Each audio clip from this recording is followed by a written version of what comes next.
অনেক আলেম আছেন, তারা মেজবান্ডারিকে গৌসুল আজম হিসাবে স্বীকৃতি দিতে কোনটা বোধ করেন। হাতে চিঠি লিখতাম, এই জন্য ডিজিটাল আইন করতে হয়েছে। যুগান্তকারী ওলি, অর্থাৎ ওনার ভেতর দিয়ে একটি যুগ সমাপ্ত হয়েছে আর একটি যুগ শুরু হয়েছে। আমরা বক্তব্য শুনেছি যে এখনো পর্যন্ত হুজুর গৌসুল আজম মেজবান্ডারির সেই গুরুত্ব, মাহাত্ম্য, মর্যাদা আমরা কিন্তু অনেক ক্ষেত্রে উপযুক্তভাবে তুলে ধরতে আমরা ব্যর্থ হয়েছি। এটি আমরা স্বীকার করতে আমাদের বাধা নেই, কারণ উলামায়ে কেরাম আজকে আলোচনায় বলেছেন যে আমাদের অনেক আলেম আছেন, তারা মেজবান্ডারিকে গৌসুল আজম হিসাবে স্বীকৃতি দিতে কোনটা বোধ করেন।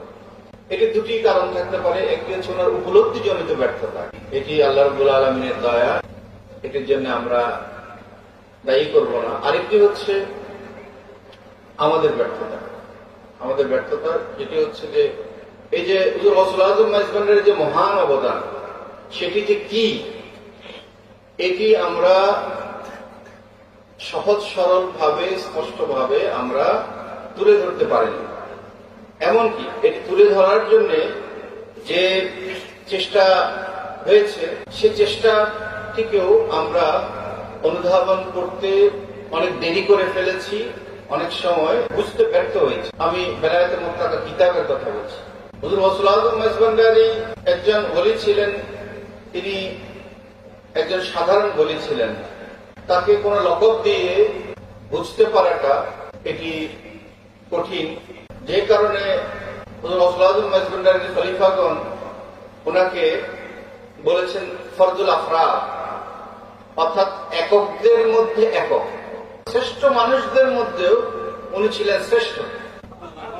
উনি গৌসুল আজম এটুকু বললে আমাদের জন্য যে দয়াটি উনি করেছেন সেটি আমরা বুঝতে পারব না। কথাটা এই জন্যই বলছি যে উনি একজন যুগশ্রেষ্ঠ ওলি ছিলেন না, আমরা এটা আগেও বলেছি। উনি ছিলেন যুগান্তকারী ওলি, অর্থাৎ ওনার ভেতর দিয়ে একটি যুগ সমাপ্ত হয়েছে আর একটি যুগ শুরু হয়েছে। এখন এই যে যুগের পরিবর্তনের ফলে যে নানান পরিবর্তন সাধিত হয়, এইগুলোর যদি আমরা বুঝতে না পারি, এগুলোর ব্যাপারে আমাদের করণীয় কি সেটি যদি আমরা বুঝতে না পারি, তাহলে কিন্তু আমরা যুগের সমস্যার সমাধান করতে পারবো না। আমরা হাতড়াতে থাকবো, চিন্তা করতে থাকবো, কিন্তু সমাধান খুঁজে পাবো না। এখন আমাদের যা হয়েছে, মুসলিম উম্মারও হয়েছে একই অবস্থা, সারা বিশ্ববাসীর তাই হয়েছে।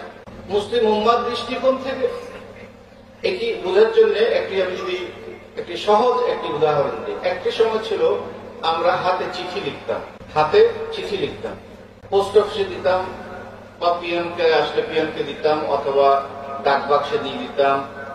সেটি সিল মারা হতো এবং ট্রেনে করে বা কোনোভাবে সেটি এখান থেকে এখানে যেত। দেশে যেত সপ্তাহ 10 দিন, আর বিদেশে যেত মাস চলে যেত। কিন্তু ডাক ব্যবস্থার জন্য একটি আইন প্রণীত ছিল, একটি নিয়ম নীতি কাঠামো একটি ছিল। কিন্তু এখন আমরা দেখি চিঠিপত্র পাঠানো হয় ইমেইলে। একটি নতুন একটি ব্যবস্থা এসেছে, ইমেইল, একটি কম্পিউটার ভিত্তিক একটি চিঠিপত্র আদান প্রদানের একটি ব্যবস্থা। এখানে কোনো ডাকঘর নেই, এখানে কোনো কাগজ নেই, কলম নেই, কোনো সিল মোহর কিচ্ছু নেই। কোন রেলগাড়ি এটিকে নিয়ে যাচ্ছে না, কোনখান দিয়ে আসছে কোনখান দিয়ে যাচ্ছে কেউ বুঝতে পারছে না। কিন্তু সারা দুনিয়া এই ইমেইলের মাধ্যমে চলছে, সমস্ত অফিস আদালত কাজকর্ম সব চলছে।